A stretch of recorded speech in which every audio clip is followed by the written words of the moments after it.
Okay, recording is started. Just basic house cleaning. Just stay muted. If you have any questions, you're free to put them in the chat. I will take note of them and pin them so that if you don't want to forget or you don't have a pen near you, you can put it in the chat and we'll get it over to Jaime and Ozzie at the very end. All right, so we'll give it another minute or so, and then we'll roll into intros, all that good stuff. But again, guys, housekeeping, keep yourself muted. We're expecting at least 100 plus people on this Zoom. This will be recorded again. We're going to shoot it out to everybody who registered, even if they don't make it. So um, if you do not get to stay for the whole thing, or you got to dip out, or whatever you got to do, we're going to make sure to get it sent out to everybody's email that you registered with us. And feel free to share that recording with as many people as possible. The end goal is just to have really educated people. My belief system is that everybody who knows how to go and dispute taxes can go and put pressure on these tax appraisal boards. And I believe if your taxes stay down, my taxes stay down, like we can help each other as we all fight this thing together. So that's why we're doing this completely free. I am a property owner, and I'm not happy with some of the valuations and things I received. Um, and that's kind of it. So stay muted, wait until we go through the process, and I've kind of asked a lot of questions to Jaime to get a lot of the basic stuff out. Then type whatever questions you have in the chat at the bottom. Devin's one of our moderators, our host. He will organize the questions, and we'll roll through them as they come in. Once we get to the Q&A session, which I'll prompt everybody and let you know. Okay, now we are in the Q&A session. Go ahead and put whatever you got in the chat box. So, in respect for everybody's time, it is 12:05. It just hit 12:06 according to my computer. I'm going to do an intro, and we're going to get this thing started. So um, we are all seeing taxes that have gone through the roof, like our assessed values are going through the roof. Um, and it's affecting all of us. And it's kind of crazy because we've already been hit with other things, right? So groceries are more expensive, like everything's more expensive. And this is just some more crap they're throwing on us. I'm a firm believer that, and they're going to sound like, maybe I sound like a conspiracy theorist, but taxation is theft. They keep on taking our money, and we seem to getting less and less. So I'm very passionate about us making sure that we keep more of our money in our pockets across the board. Um, and so that's why I really want to put this on. I just want everybody to be as educated as humanly possible. So let's get into it. So if you look on the screen, Jaime Cruz is really going to be our expert. I consider myself a little bit of expert in this. I'll tell you who I am. My name is Ozzie Ramirez. I was born and raised in Brazoria County in Pearland. My family's been here since the 1940s. I love Brazoria County. I love Houston in general. I've been in real estate since 2005, 18 years. I've moved over 2,500 properties. I own real estate in almost every county out here: Galveston, Harris, Brazoria. When I started getting my values in, it was troubling at the least. I could not believe it. And I'm glad groups have been started, like the BC group that a lot of us are a part of. I think we should get in there and start having more conversations about what we're going to do to fight this. Now, Jaime he's a senior property tax consultant. He's been in the business for over 15 years. He's done over 30,000 protests. He you speak Spanish Yeah, and English, so he's bilingual, speaks Spanish and English from the greater Houston area. I've known him for quite a while. He's been the roommates with friends of mine that I've had since like fifth grade. Well, he was back in the day, not now. Obviously, they're not roommates. But Jaime lives in this world of tax dispute. This is his whole bread and butter. This is how he makes his income, feeds his family, and he takes it seriously. He's one of the best in the business. So I called him and I said, dude, we got to talk about this, because I know I have questions. If I have questions, I know a lot of other people have questions. So let's just make sure that we get everyone as educated as humanly possible. So I'm just going to jump into it. Jaime, what I want to start is, if you could break it down and do it almost like, yes, we will record this in the BC group. I'll put it everywhere. Anybody will let us put this recording link. I just got that question.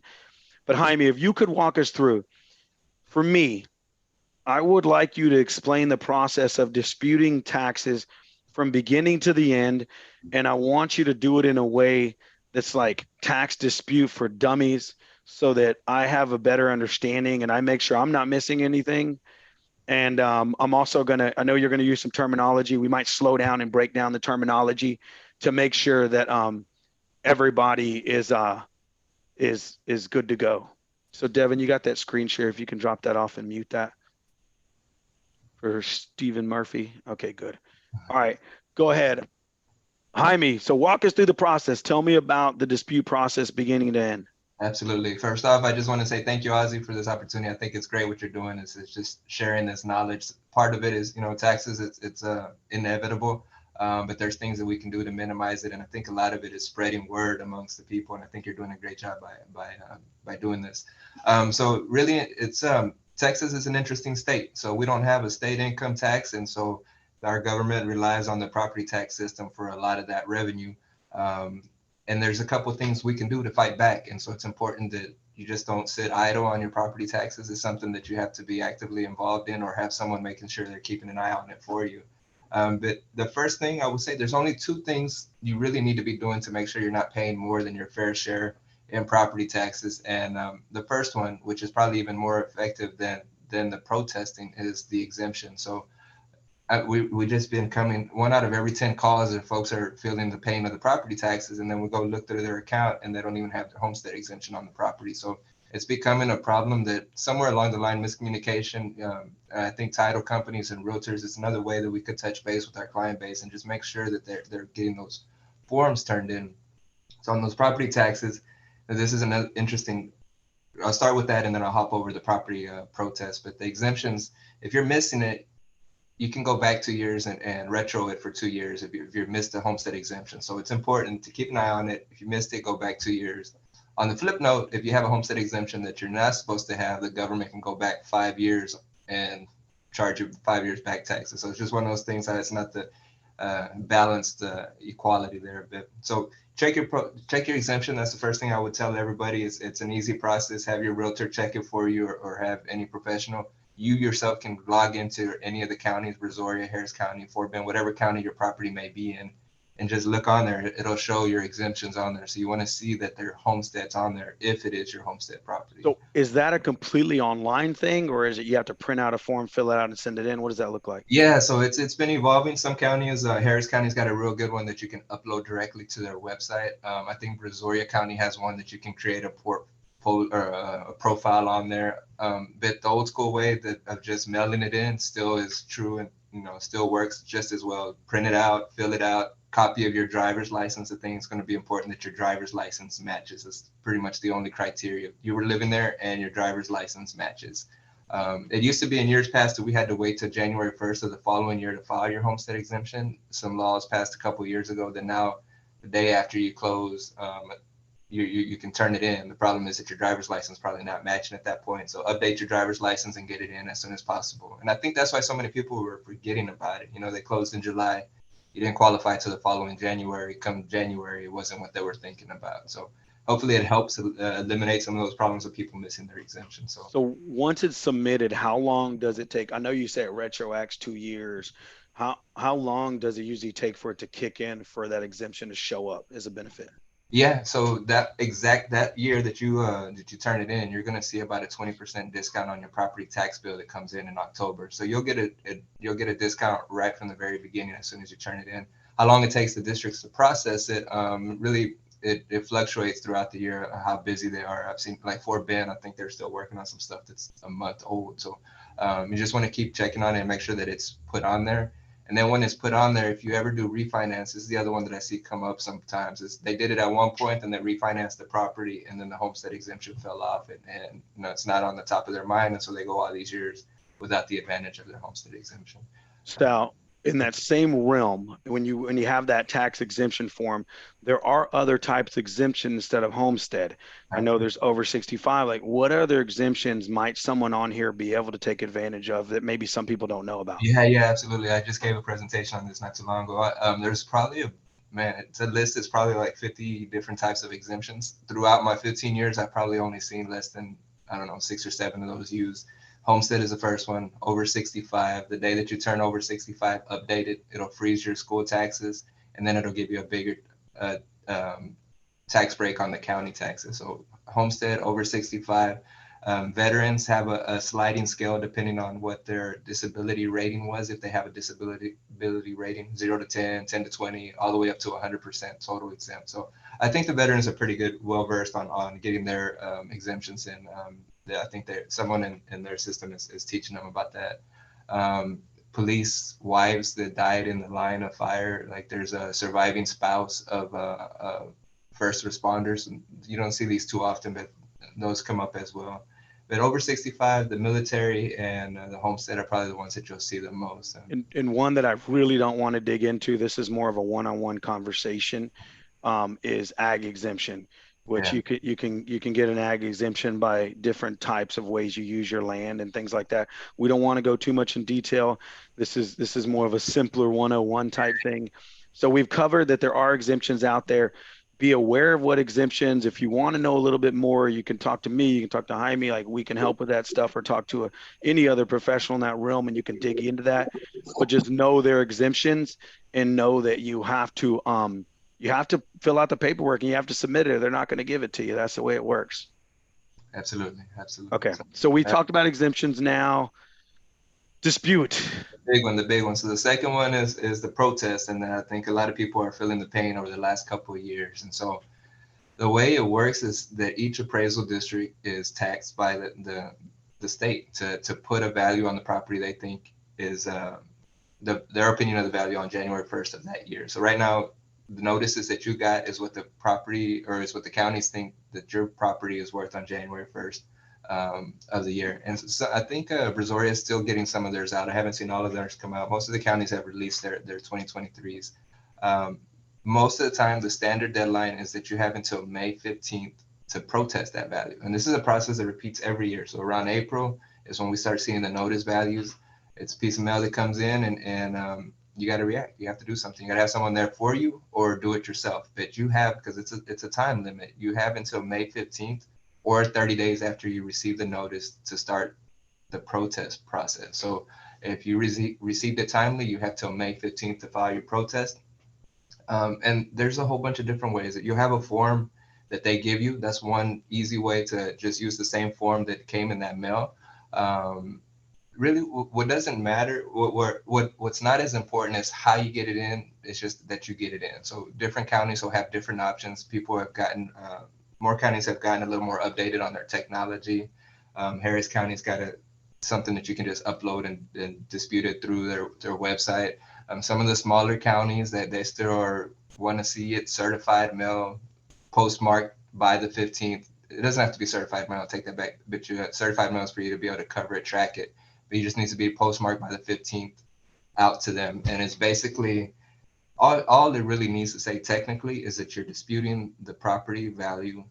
And here's the thing, is you want to dispute it on market, basically what it could sell for, and unequal appraisal. Those are the two protests that you have as a property owner. And this unequal appraisal basically just means that you want to be in line with other properties in your neighborhood that are similar to yours. And so you want to make sure that you check both of those boxes. You're protesting based on market and unequal appraisal. You want to identify the property by its account number, or the legal, and the address. And so that's basically all it takes. And the form that they mail you will have all those boxes on there. The state also has one that they use for all the counties. So you can use either one of them. It'll be in that mail that you get from the county though. So like I said, you can either mail it, or depending on what county you're in, you can utilize their electronic system of uploading the protest, but just make sure that it consists of the market and unequal appraisal. So did everybody get that? So he said, you can identify it by your tax ID number. You can identify it by your legal description. You're going to find that usually at your BCAT, or you can find it in other paperwork when you bought the house. And you can also you use your actual address of the property to identify. But just make sure you use one of those forms, if not multiple of those forms of communicating what your property address actually is, or where you're located.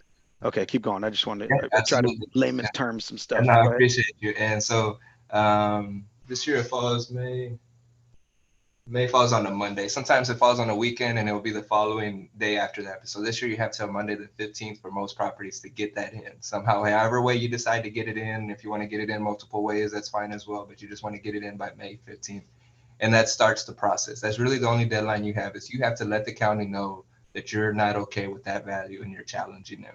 And so what do you mean? So you said when you're disputing your value, it's by market or unequal appraisal. Like I get market. Market is what it will technically sell for. They gave definitions and stuff on the site, but what is unequal appraisal? Yeah, let me give you like just a extreme example. Say you bought a property in a neighborhood and you paid $1 million for it, and it's a cookie cutter neighborhood, and every single property on that street's the same as yours, and they're valued at 500,000. So it doesn't matter that you paid $1 million for that property. If all your neighbors are assessed at 500,000, then you have the right to protest and be equal. So it's the two things that have been built into the property tax code: market, the value of what it would sell for, and unequal appraisal.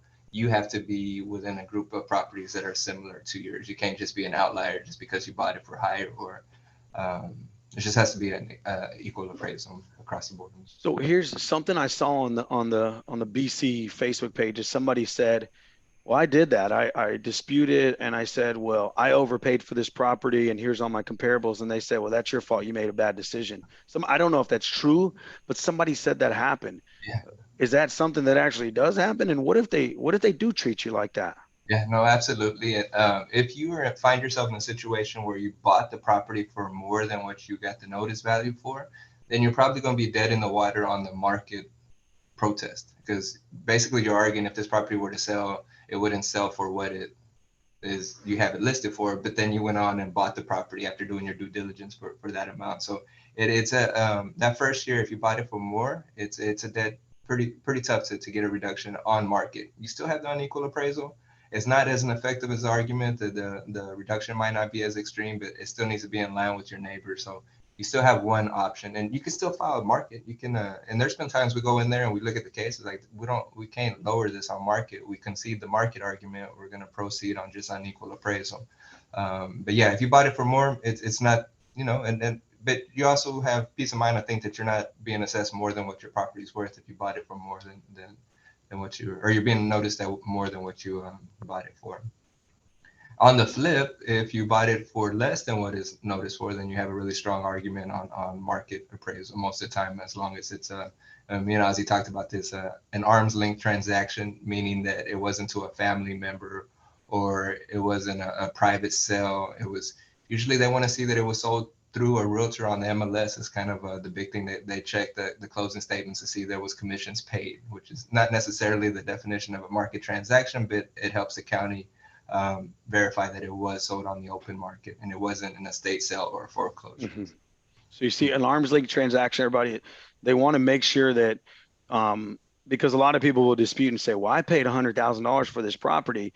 And they say, well, yeah, you bought it from your uncle, or you have it transferred to you and you gave them a nominal fee for it.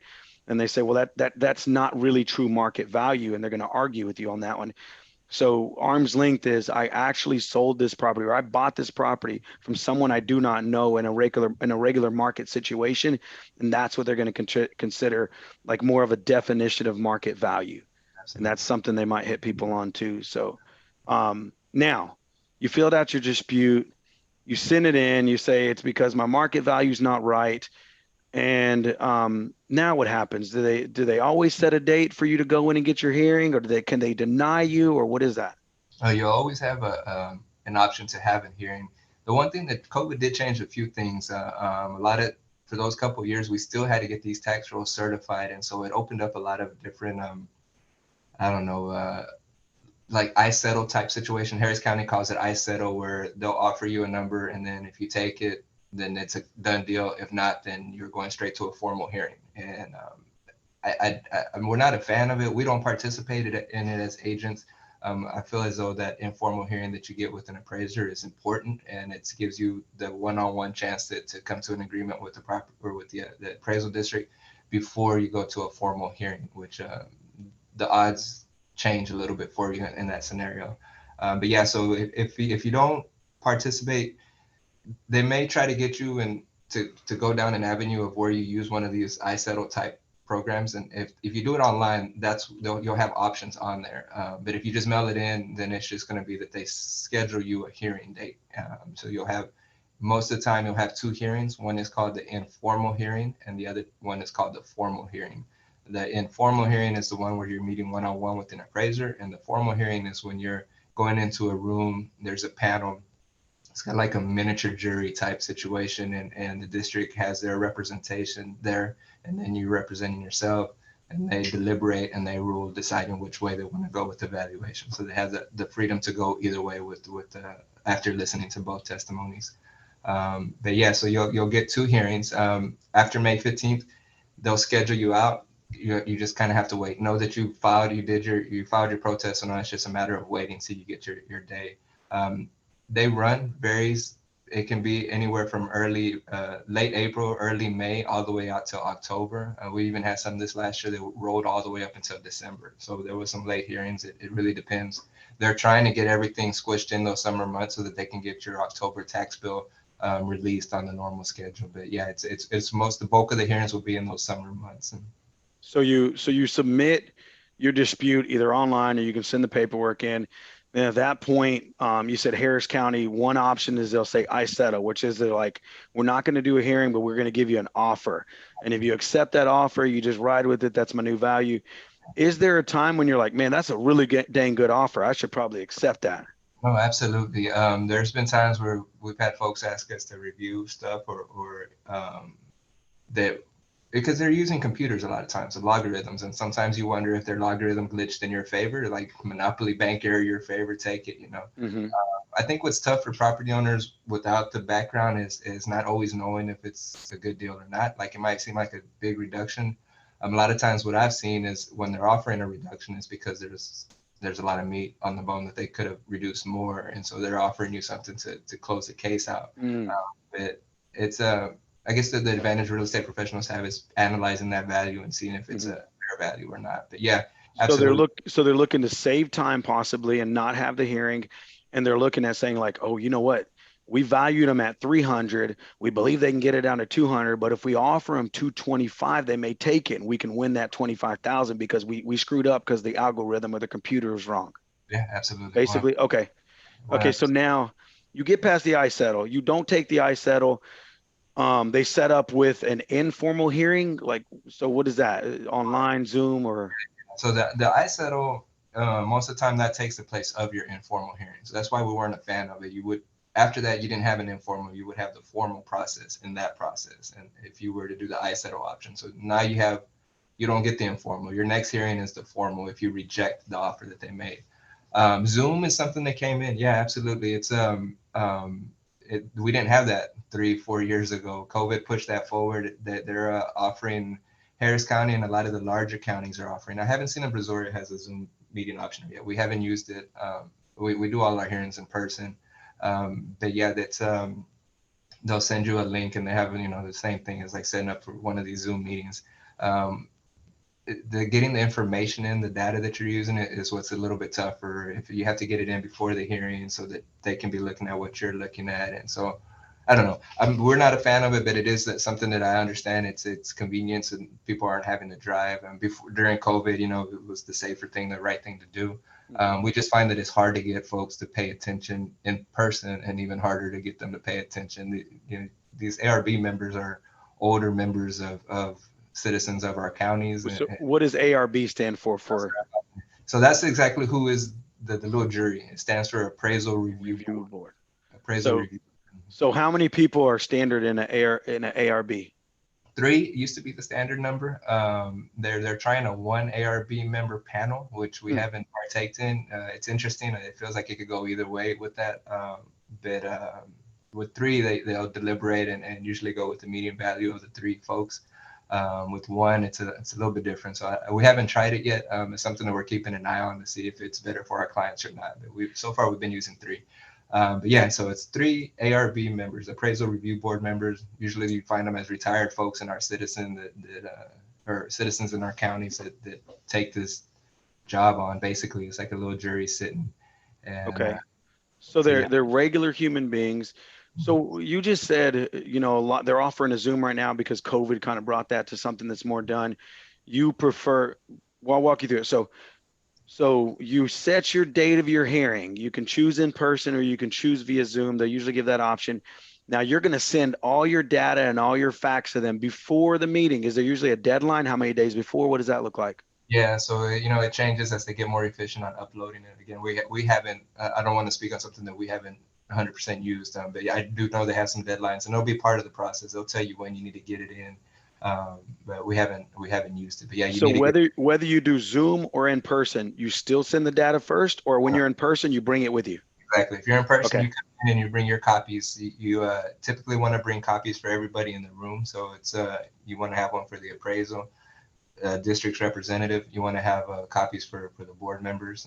If you're expecting 3 boards members, then you want to have 3 copies for them as well, so they can follow along. So you think five copies, one for you, so you can go over and use as a guide, one for each of the appraisal review board members and the actual appraisal district to keep too.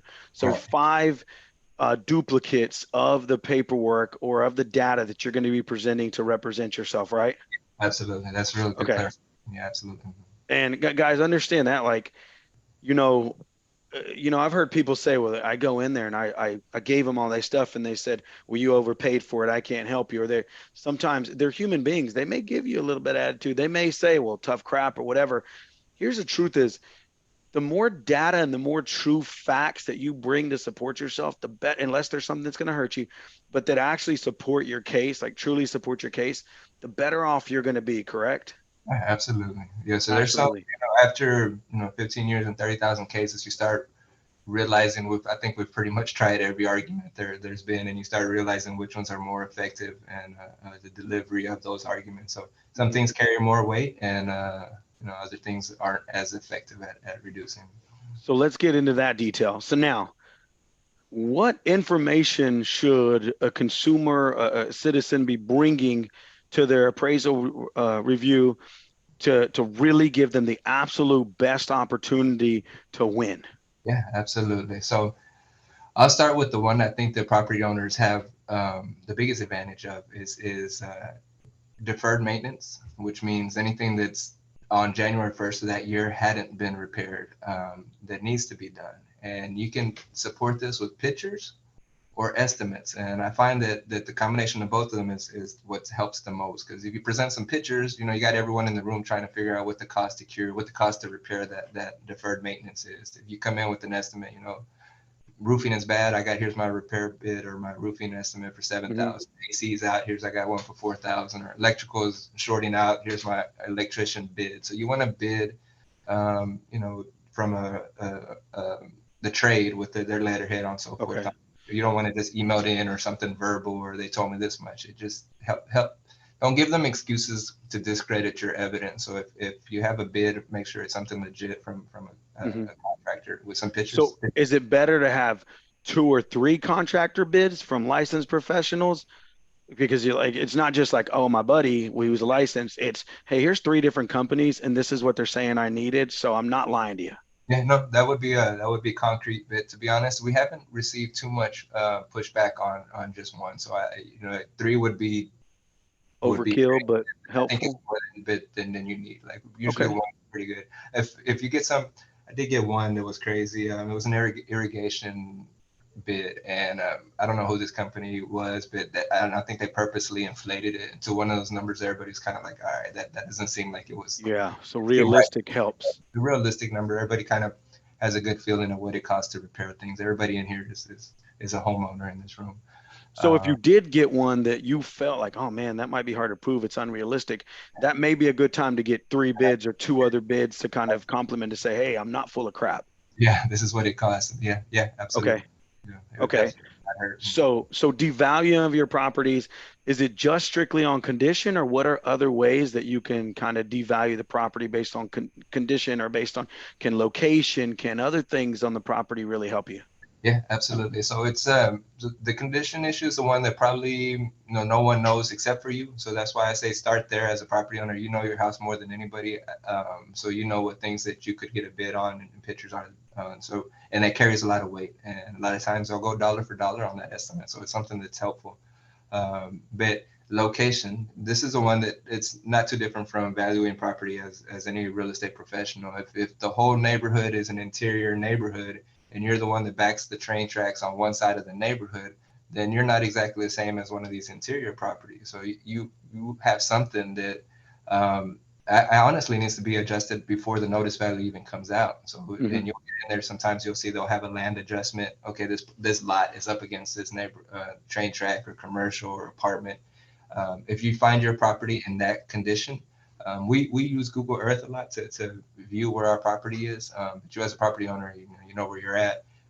Definitely bring that up. And you might find yourself in a situation where it's already being considered. The district might go through a neighborhood during the off season and put an adjustment on this side that backs this. But yeah, location. So I would start with the estimates, the deferred maintenance. Location is another great argument that you could use if it's not being taken into consideration already. So here's some I thought, and I could be wrong, but I believe it's something. If you have one of the big green metal transformer boxes in your backyard and you're the only one on your street, is that something you feel that could help? Yeah, absolutely. Anything that's unique to your property that's not adding value, and you feel like put the property, put the appraisal district in your shoes. Would you buy this property for the same price as a property that didn't have this box? It's definitely an influence, is a negative or positive. Yeah. Where it gets subjective is how much. If you don't have a comparable sale of another property with the green box in it, it's the match pair analysis that appraisers and realtors use, but it becomes subjective. But yeah, So absolutely. which brings us to so comparables, right? And this is where it kind of gets a little funny because I've heard people say, well, I look at everybody else's tax value and I'm this much more, so I should be brought down to theirs. Is that even an argument? Well, that's the unequal appraisal portion of it. Okay. Your property is you're looking at your neighbors down the street, and I see a lot of homeowners. This is their go-to because they don't have access to the MLS. They'll go with the unequal appraisal. It's definitely an argument, but a lot of times it's not the most effective, and I'll tell you why. The district is using a computer algorithm to notice these properties. So basically, everybody is noticed at around the same price per square foot. They're just making adjustments. And so a lot of times Mm. what I catch people, homeowners, is like there's usually an explanation that they don't see. And so when they go in there, they're basically giving the district a layup as to why their argument isn't. It could be like maybe that house has a swimming pool and or vice versa. So you're not making all the adjustments. Or they might have on record that your property had a remodel and the neighbor didn't. And so there's probably an explanation. So a lot of times when you go in with an unequal appraisal argument as your only argument, you're giving them a layup if you haven't done your research. Where it does come in handy is where identical properties have already had their hearing, and so now you got a property that's similar, but they're being noticed that they're being appraised at this value, and so now you have a group of comparables that are like yours, and they got a reduction, so you get a reduction, and that's where that group effort of everybody protesting comes in helps. Yeah. Everybody pushing back at the same time, and so now you got a lower base to compare with. And also in years where the county leaves the values the same for the next year. It happens. We haven't seen it in the last couple of years, but there's years where all right, the market didn't change too much. We're just going to roll over this whole neighborhood. 2023's value is going to be 2024's value. That Mm. happens. And so what happens now, if you filed on unequal appraisal, your neighbor that's exactly the same as yours, they protested last year, you didn't. So it gives you a lower starting point of comparison. So there is a group effort that helps everybody if everybody gets involved in this process. Yeah. So now, and this is a professional opinion type thing. So let's say they want to hire you. If you don't, they can choose you, whatever. We'll give everybody your information, make sure they get your email and cell phone number. Now, if they want to do it on their own and they're like, I don't want to hire anybody, I want to fight this on my own, which is perfectly acceptable. People can do that. Where should they go? Because the average consumer, the average homeowner does not have access to the most complete detailed data that can help them. So, where are places you suggest that people can go to get the best data?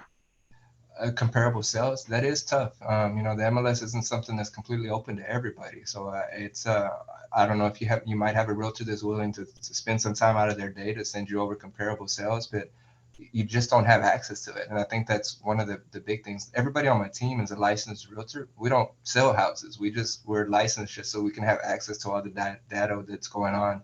And so that data is crucial. So our field is kind of two worlds combined. We have to know everything a realtor does and when it comes to comparables, not selling the property, but the actual data, and then be able to distill that information into a property tax valuation system, because they use mass appraisal, so it's a different way of calculating these adjustments and so forth. But yeah, it's tough. I mean, I think the easiest way would be to get a hold of your realtor if they're willing to share some You, comparables. so you either use a service who's a professional at devaluing, or find you a real estate agent that has in-depth knowledge of devaluing and running like really hardcore comps to help your fight, right? Exactly. That's where I said the estimate is one that's probably the one you can do without having to use any professional outside, because you're getting an estimate from a bid or from a contractor. But when it comes to market sales, yeah, it's like you're going to need access to them unless somehow one way or the other. Okay. So you go in, you're in the hearing, you give them all the data, you believe you have everything. In your professional opinion, I mean, what are the chances of winning? Yeah, so I get this, we can't predetermine anything because everything is just so unique. Every neighborhood, we need data, even as us, we need to have some comparable sales that are helpful. And sometimes we go into neighborhoods and it's just like, wow, the district's actually kind of low on this neighborhood. You're looking at all the sales and nothing's coming in lower. So if you're going on the market approach, Mm-hmm. the estimate still works. So the estimate, you still have that one. But if you're going in on the market approach, you need some sales to help. And it's not every neighborhood that you're able to get a reduction in based on market data. So what do you think, like your percentage of houses where you're like two sides of it? One is where you don't win and the appraisal district is like, no, we're this is what we're sticking with, and in the end you're like, okay, well, I think that's about right. Or is there ever a time where you're like, hey, you don't want to fight this. If you try to fight this, they might push you higher, or they gave you a really good value. You should kind of stick with this.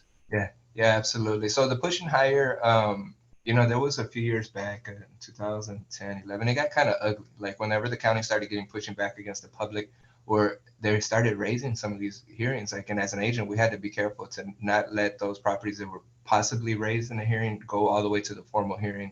Mm-hmm. Thank God that they corrected that. The system was never meant to be punitive. Like you should never. I mean, it's like almost anti-American, right? Like your right to protest is the basis of being American. And so there was some people in power that thought it was, I don't know, power trip to raise the values, and it was silly because it was all a dance. And then we would end up suing the district, and they would pay their lawyers. We paid our lawyers just to end up at the same value. Like it was just a ridiculous time. But I haven't seen it since, and that was Okay, so going in and disputing is not going to be a bad thing. Your chances of losing and them raising the value in the hearing is like next to nothing. like being Okay. structured. Where it used to be is if you just bought it for hire, and so you would go in there. Those are the ones that you kind of had to keep an eye on. But then the unequal appraisal was what protected you. So there was situations that it's gone. It's water under the bridge. I haven't seen it since. If it happens, it's not right. It's not the way the system's meant to be. And nobody from the comptroller all the way down is, I think, in favor of that type of culture or environment. So something that seems to be kind of trending in the conversation is there a chance, or have you seen where they're off on the square footage of the house, where it's just like, man, this I don't even know if you got the right house, or you're just wrong. Yeah, absolutely. So double check that. Where I've seen it is on new builds where I don't know what happened. Maybe the garage was calculated in. Most of the time, you're going to see a little bit of a variance because the county measures from the outside of the house, and a lot of times the appraisal measures, I believe, is from the inside of the house. I'm not 100% sure, but you'll see a slight square footage difference. It's really not making a difference because it's slight, and everybody in the neighborhood is on that same equal scale. But yeah, double check that. I've seen it where the living area included things that shouldn't have been included in the living Mm-hmm. area. It doesn't So happen often, but it does happen. I so saw. understand that about appraisals, guys. Like the appraisal board is an assessment organization. Their assessment truly is kind of based around what market value of a property is, which market value of a property can be defined as an appraisal of a property based on the market. So if you look at it like with mortgage companies, A mortgage company, when they're going to give you your loan, they're going to do an appraisal too, because they want to make sure they're not overvaluing the property, giving you too much money and kind of leaving themselves in a bad situation.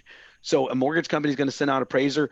They're going to measure basically the outside of the property, and they're going to use all that square footage. Of course, like stairs and stuff up the stairs aren't included. There's certain areas like closets, certain closets aren't going to be included. Certain things aren't going to be included. And that garage is going to be removed as what we call living space square footage. Living space square footage is largely going to be defined as it has flooring, it has air conditioning, it has sheetrock and insulation. Like everything that's inside those walls is going to be considered livable square footage, which is going to be probably the largest driver of your appraisal value when it comes to market in your mortgage, which absolutely transfers over to tax appraisal value, because that's really what they want to match. Now, understand that the tax appraisal and the board and everything, they've never been inside your house. They don't go door to door. They don't even step foot in your neighborhood. They use as much basic algorithm information, calculations, and computers to come up with a number, and that's what they're going to slap on you. So facts, data, the truth, true square footage, all those things are absolutely going to be drivers of you being able to win this thing. Correct? Agree, 100% agree. They do sometimes drive through the neighborhoods in the off season. They are relying a lot on Google Earth, and their technology has gotten. I mean, it's almost scary how good they can zoom in on our houses now. But they're using that a lot, so they're picking up. You know, if you build a pool in the backyard, they're more than likely going to pick it up from the aerial view of the property. But yeah, absolutely. So they can't really tell inside. Inside, no, Almost inside never. yeah, absolutely. Yeah. And here's a crazy thing. This is going to be off the wall, but this is just something that I thought of. Um, do they ever go online and say, "Well, we saw you posted pictures on Facebook that showed you improved your whole house"? Not Facebook. I haven't seen them be that thorough, but where they do go through is in Texas is a non-disclosure state, but the districts are also members of the MLS, so they have access to everything on MLS. So if a property Oh, posts, wow. if they have properties for rent or for sale, they're reviewing, and that's where they pick up a lot of the remodels. If there's two ways that they pick up remodels is if the contractor pulled permits on the property, a lot of times it'll have a value on there and what work they did, and so they have it that way. The other way they do it in the off season is they're just combing through the sales of properties and seeing if work was done. A lot of times it'll be in the notes, the public notes that the agents will list what was done to the property. So yeah, they do have access to pictures of inside of your house if it's sold on the MLS. All right. So they're using insiders to gather information in a sorts, right? Absolutely. Holy crap, I did not know that was a thing. That kind of sucks, but it is what it is, right? Yeah, and it goes both ways. You know, sometimes your neighbor, they might have had it as not being remodeled, but it was completely remodeled, and so if they're using that price per square foot of a property and they're thinking it's not remodeled, but they know that yours was, they might be double dipping against you on using the So adjustment. so where we came out of the past 2 years where we had record amounts of properties being sold and transferring hands and values going up, it not only hurt us because values are going up, it hurt us because there's more data. Yeah, They have essentially. access to more data because more houses are being sold in more neighborhoods. Wow. Yeah. Okay. So there was years that we would come across neighborhoods that you didn't have any sales. You know, the district didn't have any sales. I didn't have any sales, but your computer increased the value over last year. And we would Mhm. keep our presentation real short on those. It's like you don't have any evidence to justify increasing this value and put it back on them because in reality they've shifted the burden to us, but they need to prove their value as well. And if you don't have any sales, the right thing for the panel in that situation is to roll it back to the previous year if you don't have any reasons to Okay, justify. so if in a particular neighborhood, it's large enough neighborhood where you should have some sales, but nothing really sold, they Mhm. have no right to really raise. That's an argument. Yeah, so what they you might come across is they would go well based on increasing cost, you know, which is weak. Is Mm, they're stretching, you know, but they they yeah, they they got their rebuttals ready. But I think the right thing to do in those situations is just leave it as is, you know. But which yeah, brings up my next question, which is this is one that a lot of people are confused on. So you have the homestead exemption, which gets you a deduction on your total amount of taxes, right? Now you have your homestead cap, right. which is based on your assessment value and how much like so explain. I know I want to hear from you You know, I'm because glad. a lot of people are confused on this. And When you this, the homestead exemption gets you two things. One is a percentage chopped off of what you're going to owe. The other one is every year they can only increase by a certain percentage. Talk about it. Yeah, absolutely. And I'm glad you brought it up. And it's odd, you know, that we're all working under one property tax code, but different counties are using different verbiage for those two values. There's one that's your homestead capped value, and there's one that's your market value. And so, like Harris County calls the value that they think what is called the market value, but the capped value they call it the appraised value. So you would think it'd be uniform across all the counties, but Brazoria is the other way. The appraised value, their capped value is the assessed value. I forget. There's two different values, but you just got to keep an eye on. One is your homestead capped value. HCAT is appraised, and Brazoria is assessed. So I think assessed makes more sense, to be honest. But so you have two values. So every year the county is going to say what they think it's worth, and so that's going to be the higher of your two numbers or the equal of the two numbers. And then the other one is the tax, because it's your homestead, that can only go up 10% from the previous year. And so you'll have one that's a little bit lower, or it could be a lot lower than the other one, depending on how big the difference is on appreciation that year. But yeah, so one is the advantage of being a homesteaded property that can only go up 10% a year. So they're like these last 2 years where we saw 20% increases back to back, that was a 40% increase over 2 years. Your homestead capped would have capped last year 10% and then 10% again this year. So you might see a 30%, 25% difference in the two values. Okay, so let's do the math on that. So just to break it out. So your house, you 2 years ago, your house is worth $100,000. Mhm. The appraisal district comes in this year and says it's worth 200,000, but the most they can tax you on is 110,000 because last year was at 100, right?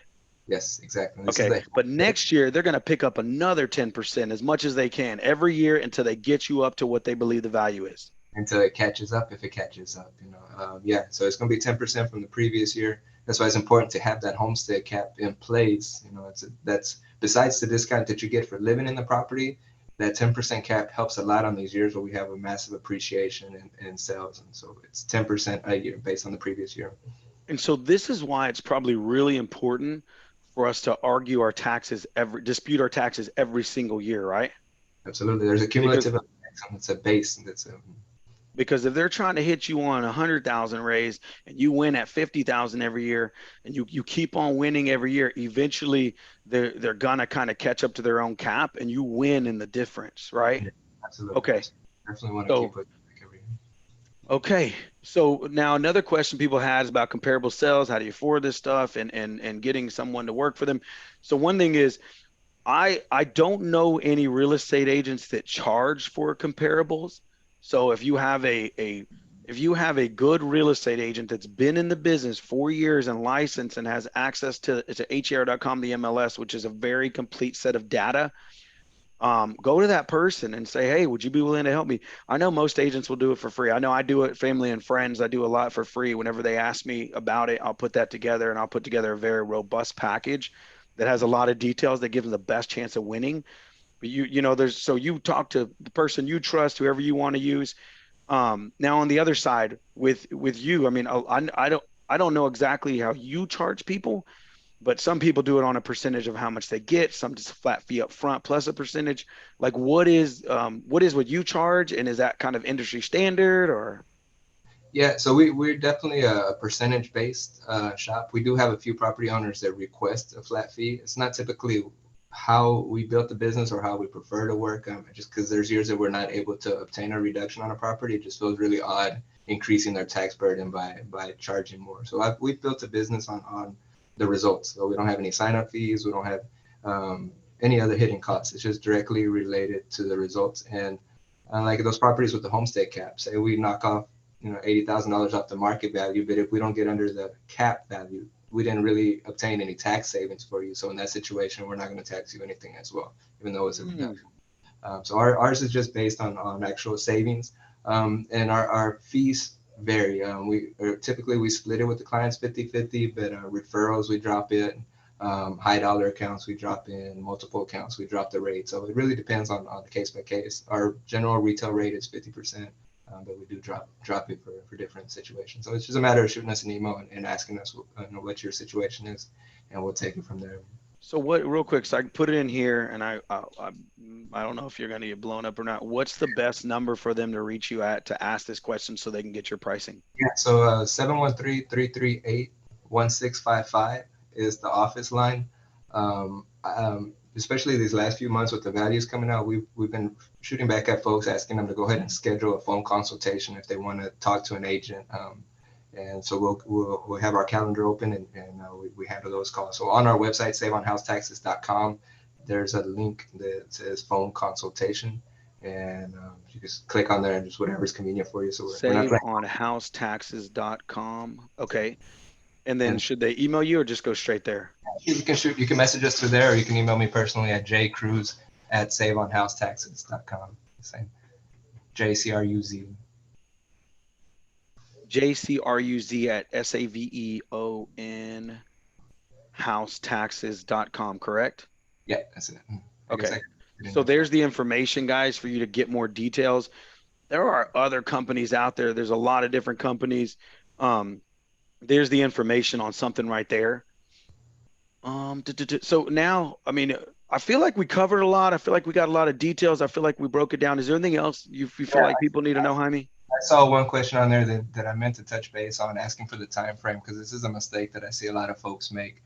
You call your realtor, you ask for comps, and your hearing might be in July. They might send you comps for the last 3-4 months, and so you're on the wrong time frame. So you're going in the hearing, you're feeling good, but then you're looking at the wrong group of sales. We've got to keep in mind that what we're arguing is the value on January 1st of that year. So it doesn't matter when your hearing is in October, November. You need to be looking backwards at the January 1st date. So really, you look at the whole year prior, and that fourth quarter is probably what carries the most weight of the previous year. But you're looking at the year before sales. And so we should be looking at all of 2022, but mainly the fourth quarter, October through December. Yeah, because what's happening like in these last 2 years where the appreciation, the first quarter sales might not be the best representation anymore when the value's adjusted upwards. But go ahead. But truly, according to most appraisal values, in order to get enough comparables to really have enough data, you usually have to go in a 6-month increment, right? Fine. And the district uses the whole year, so there's no, you can use the whole previous year as this is what you're looking for. If you find yourself in a position where everything in the fourth quarter is higher than the ones that you were using in the first quarter, then it might be tougher. But you're looking at that whole previous year's data set, and you can even overflow it a little bit in the first couple of weeks of January or all of January. But January 1st is what you're looking at. So I see a lot of folks go in there with the wrong time frame of comparables. Okay. So if you really want the best fighting chance, it should be July through December of 2022 for your taxes right now. That is, if you can take that and it can absolutely give you a devalued number that can lower that value, that's going to be your best fighting chance. Yep, absolutely. Okay. Because if you have enough solid data in there, like they can't argue with it. Right. Okay. They might argue with you, but let's see. So I guess we'll go through. I think we covered a lot. Are we good? Is there anything else you want to give us? So you're like, hey, let's talk about this. Let's talk about that. This will help you a lot. I was just reading over the questions. Property flooded, or were you not to that moment yet? Or no, that's fine. Let's. So we're gonna go straight to the Q&A, and we're gonna roll down from top to bottom to see if we didn't already cover it. So I'm gonna look at Stephanie Bailey's question at 1217. Says, can we upload the photos for Brazoria through our phones? I don't know. I haven't. Like I said, we don't partake in. So you're going to have to go through the Zoom hearing process to know what they will and will not accept, is what I'm thinking, right? Exactly. Okay. Okay. So we talked about that. We already talked about that. We talked about that. What about submitting? Okay. So we already talked about comparables too. That's right. Market and somebody else answered. So, and some of these guys, some of these questions, I'm going to be honest, some of them are very specific to a particular property set.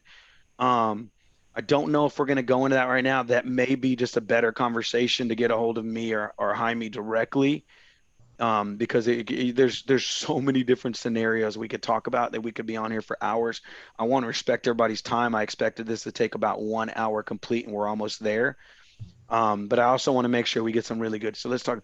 Builder still building in my subdivision. Okay, my home starts at 340. So guys, somebody right here says a builder is still building in my subdivision. Guys, when you're running comparables, I run my comparables like I'm an appraiser. I'm not going to use a 2015 comp compared to a 2022, 2023 comparable, right? If you're a brand new house, I'm really only looking at 2021, 2022, and 2023. Those are going to give me the best numbers. And it goes opposite too. So if your home was built in 1970, I'm probably going to start 1960 to 1980 build in your area and your zip code, school zone, all that good stuff. And if I can find enough numbers there, I'll stick with that. But if there's more than enough numbers, I'm going to narrow it down. If it's 1970, I'm going to do 1965 to 1975, 5 years before, 5 years after. Those properties are probably going to match the best. So a new home build, you have to be very comparable and understand that you can find different data sets. So homes that were all built in 2023 are going to be at a price per square foot. All 2022 are going to be at a price square foot. All 2021, they're usually all going to be really in sync with the price per square foot because your home builders is absolutely creating the prices in your neighborhood. So they're doing price increases per square foot every couple months to increase their value to make more money. So they're going to give you that data.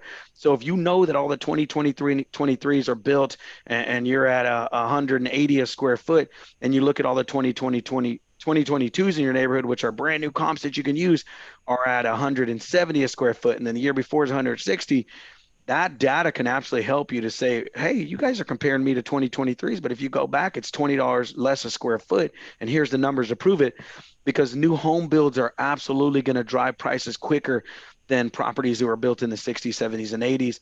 But also understand this, the reason why the homes that were built in 60, 70, 80s may be growing up in price really fast is because the neighborhoods around them may be brand new, and that's driving. Because if a house in this neighborhood's 300,000 and the house in the next neighborhood is 150, the newer homes are going to start driving up the price of the older homes. So that may be something that hurts you a little bit. But let's see. If you decline the I settle, what is the percentage of those that win? What are the percentage of those that win a formal hearing? So if you just eliminate it or just minimize it down to the formal hearing, I don't know the exact percentage, but overall, like total for us, we're looking at probably 85% of our accounts we receive some sort of reduction. But that's with the combination of informal and formal. And sometimes we have to use the formal because we can't get the appraiser to get to our number. It's kind of a crapshoot a little bit because you go into this formal hearing, and to be honest, these appraisal review boards are trained by the county. So it makes the battle even that much uphill and frustrating for us because it's not exactly the fairest scenario. If you were trying to build it different, I almost feel like it should be on a separate location, totally apart from the appraisal district, but no, it's commingled all in there. So it really depends on if you got 2 out of the 3 doing the right thing for the property owner or not. But I don't have a percentage. I won't make up a number for you on just So truth, guys like Jaime, a lot of these guys, they only get paid if you win, and they can lower the amount that you're going to have to pay. So you may be better off using someone like him.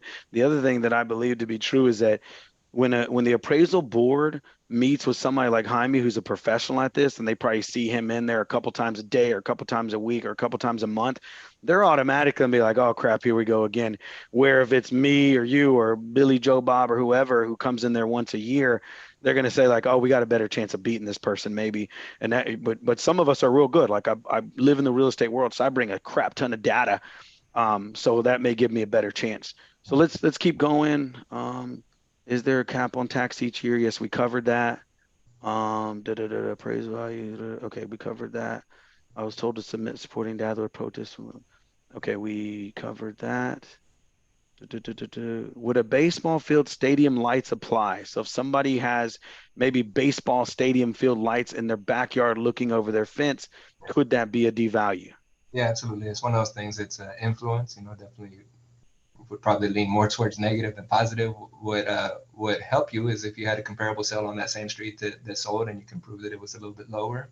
What would hurt you is if a property on your same street under the same influence had no effect on the market value. But yeah, absolutely, I would So present that. it can, but you got to grab the data, right? I mean, it just makes your case stronger if you have something to verify it with. Okay. Sometimes we'll get a question that's like the whole neighborhood is under something that's influencing it. It doesn't really help because the whole neighborhood is under that influence. So every cell in that neighborhood has got that same effect on it. But if one Okay. side has a baseball field and the rest doesn't, then that's something that you could definitely bring to attention.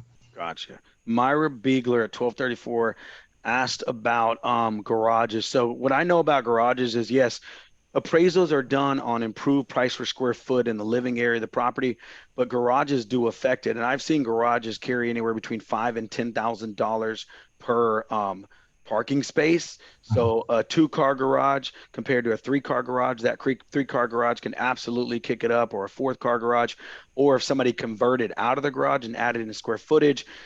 There's those things also come into play. I would get a professional to look directly at your property and really help you define that, because it's absolutely on a case by case basis, because that can fluctuate a lot. Is a cul-de-sac property a pro or a con? I'm just going to give an opinion. I believe it's a pro.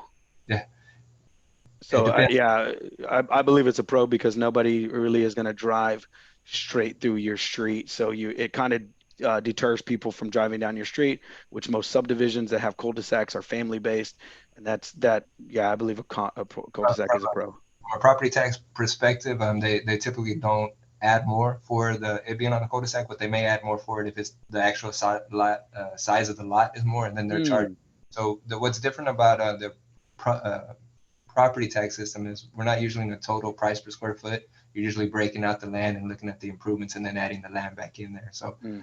instead of doing a total price per square foot, you're backing up the land value. Sometimes you'll see a land value, they'll add a value to it if it has a view or something to that effect. But I haven't seen Okay. one because it's on a cul-de-sac. And this says if you're next to a reservoir, does it help or hurt? I think it could be seen as a positive, because if you're next to a reservoir, more than likely that's where you get flood runoff, and it may actually help your property from keep it from flooding. So I would say that's a good thing, not a bad thing. And they don't build houses there, so it may be nice, scenic. I don't know if it looks like crap. Maybe it could hurt you. How much does your service cost? We covered that. I protested before and during the hearing. Appraisal district changes square foot in my home. So with Ben S on this one, it says appraisal district changes square footage on your home. Um, I in that type of situation for me, I would usually get someone who is an actual appraiser to measure the true square footage of my house, where they actually draw out the map and show the square footage, and that is data that can actually be used, correct? Like with an actual appraiser. Absolutely. And sometimes you'll see it in your appraisal report whenever if you put a loan out on the property, you'll see the fee appraiser sketch in there, and that also has a good idea of what the square footage should be. Okay, so we covered that question about comps. What about okay, we already covered that. What if your property is flooded at times due to water retention pond? Can you claim all the property, only part of the floods?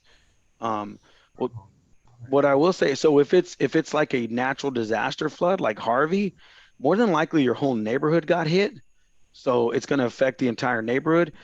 If it's like my water pipe bursted and it flooded, that's a case by case basis. What did you do after the fact? Did you leave it alone? Your house is still damaged? Yeah, that's something you can actually deduct. If you got insurance money and fix it all back up and it's even nicer before, that's not necessarily going to be a good thing. Yeah, So yeah, that's a tough one. facts in my hearing, they added the closets as living space. They said they were adding the square foot because the closets have AC ducts. The closet part of square footage has often for me been an area of dispute. I've seen some places where the closet is actually included in bedrooms and things like that because it's included in the entire living space of the actual house. I've seen other places where it's not included, like under stairs and stuff like that. So that's kind of a debatable thing. What do you think, Jaime? Yeah, it's usually the rule of thumb is whether it's air conditioned or not, whether heating or cool. And so the closets are part of the conditioned house. Under the stairwell, I don't know if they would pick that up. I Mhm. don't know if they're that precise on it, but closets, for the most part, what I've seen is them been included in the living area of the house. I Next think one I brought says that up. the next one's very similar. It says stairwell factored in. Most of the appraisals I see, the stairwell is not included in the square footage as the step up. They actually kind of cut that little piece out and don't include it. Right, right. They will not give me a full 65 exemption because my daughter, who is 40, is also owner and home. Owners are mad, are me and spouse. So here's the deal is I've seen that happen. I actually am representing someone right now that's buying a house. It's a daughter and mother. They were going to both be on title. but the mother's over 65. So they're strictly going to put the title in the name of the mother who's over 65, and she's going to be the sole owner of the property to get the full 65 exemption. If you have two people on title and one is under, you are going to, I've seen it every time where they give you only half of the exemption because the two owners, one is over and one is not. So you might, so for Myra Beegler, you may want to put the whole title under one person's name if that's possible, which mortgages can affect that. I don't know if you can. That's a case by case basis. We talked about the 10% cap already when requesting comparable sales. What time should we talked about time frame? Does both owners have BO65? We talked about that. Moved in May 22 on tax roll 90K amount. This is more than 10%. So here's the deal. If you just bought a house, guys, if you physically just bought a house and you closed on it 2 months ago, or it just in the end of last year, you can typically take that HUD statement that you closed on. And if they're trying to value a lot over that amount, you can use that closed statement and say, this is market value because I do not know this person. I bought it from a stranger and this is what I paid for it. So this is provable market value. Correct, Jaime? Yeah, absolutely. That closing, that first year after your hearing, the first year after you bought the property is when your purchase price comes in most as an important factor. So if it was lower, you definitely want to present that as an opinion. Oh, here's a good one. And this is where I get a little ticked off. Jeff Hunkley says, how do we ask the appraiser to give me a packet of what they use to estimate my tax appraisal? It's like, you're forcing me to come up with data to prove my value. Why don't you prove your value and what you gave me? So can you ask for that? Absolutely. That's part of the process is, and you should definitely get a copy of the districts for your property, whatever they're using. So you can request that as well prior to your hearing. That's a big one. You want to request that prior to your hearing to see Oh, what. that's awesome. Yeah. So you definitely can take a look at that and keep a copy for yourself as well, even after the hearing. If you didn't get it beforehand, just keep it for you. So That right there is $1 million nugget. So before you go to your hearing and before you send all your data in, grab their data to know what the heck they're looking at. right, exactly. Perfect. Okay. How do we know if a homeowner had their appraisal finalized and how can we get their information? How do we know if a homeowner had their appraisal finalized and can we get their information? I think that's the same thing. Like you order the packet, you ask them for the data and they'll give it to you, right? Yeah, I didn't understand 100%. I think it's very similar to the first question based on what I see. So just ask them for the full appraisal, whether it's complete, left, right, or indifferent. That appraisal, that piece of paperwork should give you all the details, correct? Mhm. Okay. I've had appraisal district reps tell me exactly what I paid for property. They're cheating somehow. We talked about that. Yeah, they kind of are. Where can we find those comps? I talked about with a real estate agent. Upload. Okay, we talked about that. Da, da, da. No, no, I wouldn't. Replying. Discuss more situations. Okay, so honestly, I think a lot of these are some of the same questions coming over. Disabled vets, how many years back can you retroact your legitimate exemption for disabled vet?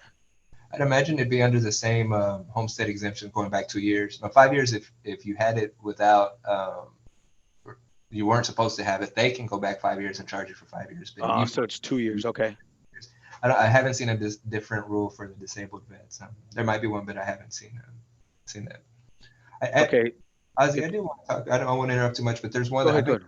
I've been getting a lot of heartbreaking calls on folks that they're seeing their escrow jump a lot, and I think every real estate professional could help on this situation. The title company, the realtors, when you go to closing and your escrow is based on the previous year's taxes, you want to keep an eye on that because sometimes you're buying it from someone that was over 65. You're not going to get that over 65 exemption. So you need to make sure that your escrow, either you're putting aside on your own enough or you're basing it on a real term. So we're seeing people's escrows jump up and it wasn't anything fault except for the escrow was set up accurately from the previous year.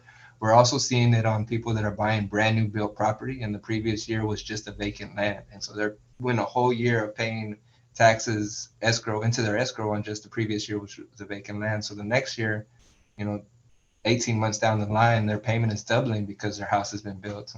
Guys, this is a big one. This is what I preach to some of my clients in real estate. If you are buying a brand new home and you go to closing, a lot of times it'll happen and the builders get away with this crap and it seems diabolical. But what they'll do is they will give the appraisal value of your property at a 75% of complete build. Well, that doesn't make any sense. You bought a complete house. It should be at 100%. But what happens is a lot of these builders, they're also making you use their title company. So what they're doing is they use like a 75 or 50% of complete build value.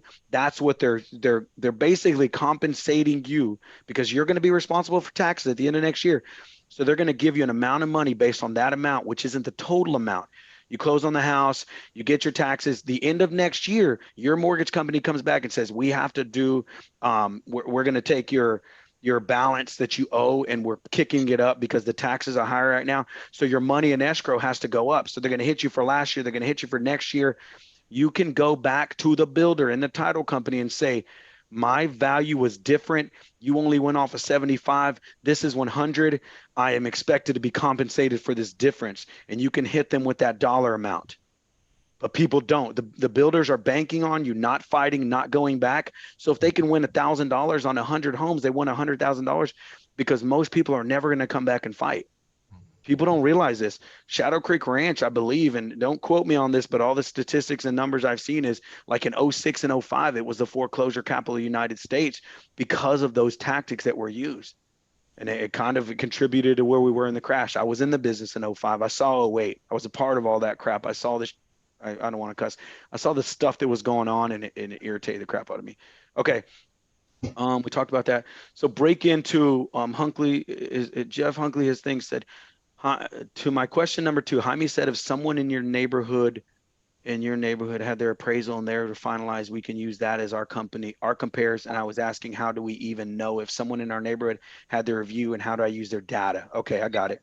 You understand. Yeah, you probably won't know that they had their hearing. You will just find a comparable in your neighborhood on the tax roll because right after the hearing, within days, the data will be updated onto the website. So if you're using the county's website, you see a property that's the same square footage down the street from you and it has a lower value than yours. It could be from that they had their hearing already, but you wouldn't know where it was from. Okay. Ben S., this one says, if all homes in the neighborhood values are going up substantially year over year, what's the probability of winning a protest? The truth is, if the values are going up and they're selling and there's a lot of data, it's going to be hard to fight with. But if you fight every year, you may win a small percentage every year. You may get them down. If it jumped 50,000, you may get them down 10, 20, 30,000. But if you win year after year, what I've seen across the board with taxes where I can tell who argues your taxes by looking at their values. And I'll look in a neighborhood and I'll see houses that are like 150 and the house like right down the streets at 107. There's a guy at 200, 225. And I can tell the guy at 150, he goes and puts up a fight every single year because a majority of citizens, we don't go and fight our taxes. But the guy who shows up year after year, they know him. Okay, he's going to fight. He's got data. He's going to beat us on this. And they just keep on letting him win year after year. You don't show up, you got no chance of winning. So they're just going to put the value, push the value, push the value every year. That's why you'll see in neighborhoods, there's a discrepancy. It doesn't make a lot of sense. But the whole goal, we talked about this earlier, it's a top-down thing, right? The Texas government is doing everything they can to collect as much tax dollars as possible. They are getting on these assessors and saying, why aren't your values high enough? Why aren't you receiving enough tax dollars from your property owners? And they're pushing these people to make sure our values go up so they can collect more money from us. That's the way this works. It is a system where they're trying to get as much fund as they can. If you do not fight, you are handing it over without a fight. That's what's happening. Where can we find? Can we submit to protest to meet the deadline and then hire Jaime to represent? Submit to protest. So if you sign up with us, we'll file a protest as well.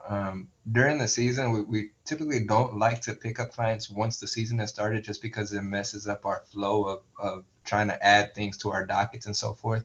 We prefer to have all our clients sign up with us before the protest deadline, and at that time we can work the flow evenly, because it has times where we pick up random accounts, but it just takes us off. We lose a little bit of focus on our dockets that we have. It's pretty fast paced once the season does get started. But if I went ahead and I filed it and then I'm like, oh crap, I want to hire you, Yeah. You're going to go and refile it again. We'll file a protest anyway, and so it'll end up on our dockets. If you filed your protest and then you decide, I don't want to mess with it this year, and you get a hold of us before the deadline, May 15th, then we'll add it onto our protest list for that year. Gotcha. Okay. And then Ben S said homes in the neighborhood that were originally 250, 350K are now 400, 700. Here's what I would say, get someone who's a professional at running comps, like a real estate agent or Jaime or somebody, and have them dig into your numbers. Like there's like, let's look at, and I use Shadow Creek Ranch because I've been out here my whole life. I look at all this stuff. If you look at it, guys, the back end of Shadow Creek Ranch has that landfill back there. That is something that absolutely affects the values. You should take that into consideration.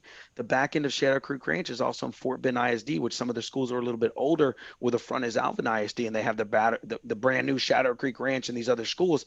You better believe that affects in a neighborhood. So get somebody who can dig into the data and say, hold on, from this street to this street, we're seeing data that tells that these are for less. What's the facts? What's the reasoning? How can we pull that out and make sure the data matches what we're finding here? And the more you can get in that data, the more you can find those facts, the more you can prove it. They're going to have a hard time fighting on some of that stuff. So I would say, Ben, like, get with someone and dig into the data. You may not have a case. You may just be up a creek and it's like, man, that's your neighborhood's your neighborhood. This is going to be hard to fight. Or you may actually be able to dig in and find the data that can help you. Where can we find comps without an agent? That's tough, because here's the deal. Like, this is the truth, guys. I'm gonna drop a bomb. Some of y'all probably don't want to hear this. The Houston Association of Realtors in the MLS is one of the most, if not the most organized association of realtors in the world. MLSs all over the world are less complete. They have less data. They have less collaboration. They have less information. Our MLS, as an association of realtors, is the most powerful collection of data in an MLS probably in the world. All the other places try to mimic us. It's the reason why Zillow is a distant second or third place for data, because HAR controls so much of the data, because we came together and agents are out there collecting data and submitting it to the system over and over. So truly, to get the best comps, got to have a real estate agent in your pocket who's a friend who can go in and sift through the data to find you the best details. Also, can construction from new homes in your neighborhood be used to lower the value? I don't think that's really going to help you unless the new homes are at a lower price per square foot than what they're hitting you on, and your house is older. That might help. Again, data is going to help you with that, and a good real estate agent that can sift through the data is going to really help that. Or of course, Jaime's company or a company like that can also help you as well. If it's hurting or helping, it'll be reflective in the comparable sales of properties that are not brand new as well. You'll see it in the data, Ozzie said. Yeah. Woo, we got through all the questions. If there's any more, drop them now. Guys, I hope this helped. I hope this really got you guys some data to arm yourself, to go and fight, to go and give us all a better chance. Because I know if you win, we win, and that's super important. Last question, would it be worth fighting if we get a disabled credit and it lowers the price we pay? I would say yes, Jaime. Disabled credit would be applied to the new reduced value, so it's definitely not going to hurt you. So it just gets applied to the reduction. Absolutely. We're going to end this. We're going to respect everybody's time, let you go on about your business. This recording is going to go out. Cynthia Arias raised her hand. Do you want to put the question in the box here, Cynthia? Or do you have a question, or is that hand clapping? Okay, maybe that was clapping.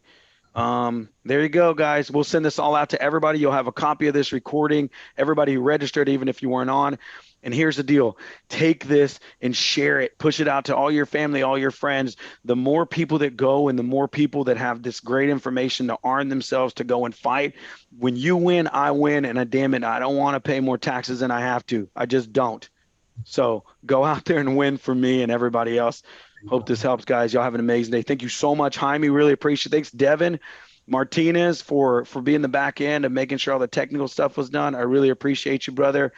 And y'all go have an amazing Saturday with your family, and don't dwell too much on this, but go and win the fight too. Have a good one. Thank you, Ozzie.